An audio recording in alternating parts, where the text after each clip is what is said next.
because it is one of my all-time favorite animated movies. Came out in 1982. Whoa. It's called The Last Unicorn. Yeah, Have you heard of this? No, I will not lie. I will not. Really? I've never heard of The Last Unicorn. Well, that's why I'm telling you about it right now. I'm almost 100% sure it's on Netflix, because I think last year I watched it on Netflix again. I was like, hell yeah! Like, they have The Last Unicorn. It was in like the kids section. I'm like, boom, watching it on my section now. And basically, which again is really cool, like Jeff Bridges is a voice in this, and Mia Farrow, like an all-star cast, just like, you know, most old animated things that I don't realize, like, oh wow, these are really famous voice actors in this. But basically, it's about a lone unicorn, and she's trying to live out her life, and unicorns live a very long life. They're almost immortal creatures, and they're very magical. And she's wondering if she's the last of her kind, and everybody who sees her, which she can speak to people through her horn or something, and she doesn't move her mouth, but whoever she talks to, they're always like, oh, she's so rare, she's so, oh, you need to stay in the forest, you need to stay over there. And she decides to kind of go on a mission to look for the other unicorns out there, because she used to see them all the time, and now everybody's like, nope, they're all dead, they're gone, you're the last. And it has amazing music by the old 80s band America. The legendary rock band is throughout this whole like movie has amazing music again. And she goes to this, like, she meets friends with a wizard and, you know, a few other people and a prince. She gets turned into a human at one point by witches and old sorcerers, and there's Valkyries, and it's crazy. There's so many different creatures, and they're basically finding out that a huge red bull is causing all the unicorns to run into the ocean and stay into the ocean, otherwise they'll get killed and die. And it's kind of a dark, this animation is scary and dark at times, and even on the comments here, like on Rotten Tomatoes, it only got a 60%, so it actually is an underrated movie for one. Did it. A lot of the comments are like, it's not really for kids, like it was kind of dark, scared them. And I agree, it was kind of scary when I was a kid, but it's awesome. It has great music, a great storyline of trying to, you know, find similarities with other people and find your home, rescue a bunch of creatures that are being abused. So it's a great film, and if it's on Netflix, which it was on Netflix a year ago, I would think it's still on there. But you should probably see it. It's worth it. And if you think that you like animated movies, then you'll like this a lot. Definitely might have to take a look into that. Well, maybe. We'll see. I mean, you know, a tough, strong, built-grown man like me doesn't need to see something about a unicorn. No, I'm kidding. All right, so we are... Really cool. I actually saw a girl who had her whole arm tattooed to this movie. Really? And it was one of the flea markets that me and Edgar and Celeste went to, and we had a tattoo competition, and I saw her arm, and I was like, girl, you need to be in this competition. She's like, you know what this is? I'm like, yeah.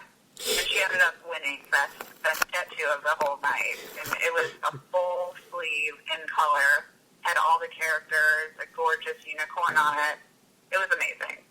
Props to her. Nice. All right, so we are down to our number one picks. I'll start off on this one because I think that we'll definitely need to end on one that's not animated, which is actually what my last number one pick is for most underrated, underappreciated movie. My final pick, number one, is The Pebble and the Penguin. And really, I need to say, all I need to really say about this movie is three names, and I have to ask a question. So 3 names of Jim Belushi, Martin Short, Tim Curry. Question, why was this movie so poorly reviewed? Oh my gosh, this was one of my favorite movies growing up. Jeez Louise. I mean, the music was good, the plot line was good, and it's about penguins. So come on, how many movies are there really about penguins? And the camaraderie that Martin Short and Jim Belushi have in this movie. Yes, they're voice actors, but at the same time, jeez Louise, these two guys, I'm surprised that they have not done more works together. It's just a really entertaining movie, good animation, even though some people are saying like, oh, these colors don't match and blah, blah, blah. It's like, so what? It's like a 90s film, so it's not like one of those things that's going to be like the end of the world if animation has some mismatches here and there. No, it's all about the story. And all honesty, I will say this right now, that Tim Curry is honestly one of my favorite actors of all time. He's definitely within the top 5 next to, I think, Robin Williams and so many other people. But Tim Curry just has a great way of just being a villain like Robert Englund and just finding a way to just win you over, so you're kind of rooting with him a little bit. And then how can we forget the signature laugh that he has? Oh my gosh. When he does that laugh, there's a part of me that just can't help but smile, because it's like, okay, this is kind of, somehow this is like a weird kind of warm, fuzzy feeling moment with Tim Curry. But he just a lovable guy. It's just amazing how much flack he's probably gotten over the years, and he's so underappreciated. So that's one of the main reasons why I picked that. I've never really seen Jim Belushi do too many movies, and Martin Short, he's done like a lot of movies, especially with Tim Allen, the Santa Claus 3, Jungle to Jungle with him. So it was kind of interesting seeing Martin Short in a different movie as a voice actor. I didn't even realize he was even the lead at that point, but I knew that who Jim Belushi was right off the bat as Rocco the Rockhopper. And then hearing Tim Curry, and of course he gets his own song, because why not? It's Tim Curry. Definitely would recommend this. And guys, one of the penguins flies. So for those of you that think that this is a horrible movie, I say, just shut up. You don't know what you're talking about. This is a good movie. It definitely was. I enjoyed it. I don't necessarily remember it all that well, but I do remember seeing it quite often. And it reminds, there's almost like a remake. Happy Feet really reminds me of that. So, the Penguin movie, Happy Feet. I don't know if I would compare Happy Feet to Pebble and the Penguin. I'm not saying that Pebble and the Penguin's better than Happy Feet. I'm sure people will say to me, "Oh, Happy Feet is so much better because of the songs and the story and blah blah blah." I'll give them that, but all honesty, you can't get a better cast than the one in Pebble and the Penguin with Tim Curry, Jim Belushi, and Martin Short. And yes, I will take that to my grave if I have to. It's like yes, Happy Feet has a little more better deals here. But when it comes to all-around, cast-wise, story-wise, I will always take Pebble of the Penguin over that. So, well, you have the right to choose that. all right. Awesome, a good choice. All right. So, Madam, what will your number one pick be? Well, people who know me know my love of dragons. So this movie obviously started my love of dragons. How to Train Your Dragon? And it has... How to Train Your Dragon? No. This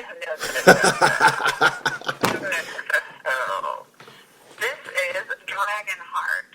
I had a feeling it was going to be Dragonheart. 98. Do you know Dragonheart? I used to have it in my parents' basement. I would watch it every now and then. It was a pretty damn good movie. Yeah, I actually think I liked Dragonheart 2 better when the dragon was in the castle, but this was the original, and I had to pick this one. And it was funny because, again, like these big names are in it, and you're like, oh, I didn't even remember. Like Dennis Quaid was like the main guy, the guy trying to save, I think it was his son or his king at the time. And then the voice of the dragon was Sean Connery. Again. You and Sean Connery, jeez. Sean Connery's amazing. I know. He's an awesome actor. And just that voice, you can't read it. I don't even know where he's from. But just amazing. yeah, they like say in the reviews and everything, they literally had a real dragon head, like the animation and stuff, like trying to do like Jurassic Park did. It's not as well, but it's based off of, the Knights of the Round Table type of thing, like knights and dragons are real, and this huge, like, fire-breathing dragon has decided to give a gift. They're able to share their heart with people who are dying. And so a king or a prince at the time gets to share his heart with this huge, amazing dragon. And he becomes strong, and he becomes almost corrupted by his own power. And it has him being kind of like an evil king. And so this knight, who is Dennis Quaid, basically goes out to find this dragon who gave this heart to him, and they find it, and they have this friendship. And in the end, which I'm not going to give away the end, but you find out that the dragon and the evil king are connected by this heart transplant, so one can't die without the other one dying. So it turns into this big, morality, like, oh, I know he's an evil king now, but the dragon's my friend, and it's a huge, like, ancient beast, and this dragon gave its life to save him, and, half of his heart. Because dragons can do that, apparently, because they're awesome. And, basically the knight has to choose whether or not he wants to kill this evil king and kill his friend at the same time, because they're connected. So it's amazing. It's a great, fun film of friendship and conquest and just trying to... it's really fun to do anything that involves knights and kings and dragons. It's just so much fantasy in that the adventure is there. I don't know. I think this is one of Dennis Quaid's best films, and I love Dennis Quaid. I just love dragons, so that's why I chose it. Well, you did mention on more than one occasion your love for dragons, so I should have known right off the bat that a dragon movie was going to be your number one, but Dragonheart, yeah, that's a really good movie to end with. I think that it's under the radar. It's under the radar. People don't know about it. Well, it's definitely more memorable than Pebble and the Penguin, I'll tell you that right now, because it probably has a better rating on Rotten Tomatoes. Freaking Pebble and the Penguin got like 50%. Yeah. Rotten Tomatoes gave Pebble and the Penguin 12%. Apparently it was that bad, which really makes me sad. Anyway, so that has been our top 10 lists of underrated and underappreciated movies for our recent memories. So guys, be sure to give us a like, leave a comment, and hey, if you're on VicTori Belle's page, be sure to leave a comment on what you think is a movie that was definitely underappreciated and underrated, because we'd love to hear your feedback. In all honesty, there are a lot of movies that are very underappreciated in their art form, and they definitely need to be recognized. And then there's some movies that are just flat out, deadlined. Yeah, let's not even go into that. But yeah, All right, so Tori, do you have any conventions, or do you have anything that you would like to promote to kind of wrap up the show? Yeah, I have actually two conventions this weekend. We have MightyCon UPage, which is, one of the last MightyCons of the year.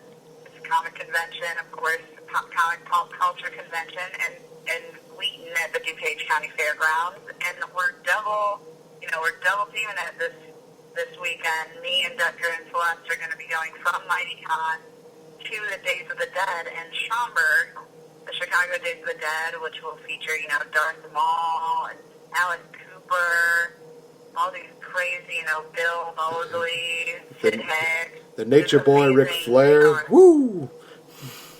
What? I said the Nature Boy Ric Flair is going to be there. That was one name I was surprised at. That Shannon Elizabeth is another one.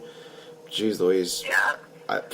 There's going to be a lot of people. It's going to be really fun, and it's the whole weekend. So Saturday, the 19th is MightyCon, and then we're going to go from MightyCon right to the Days of the Dead, and then we'll also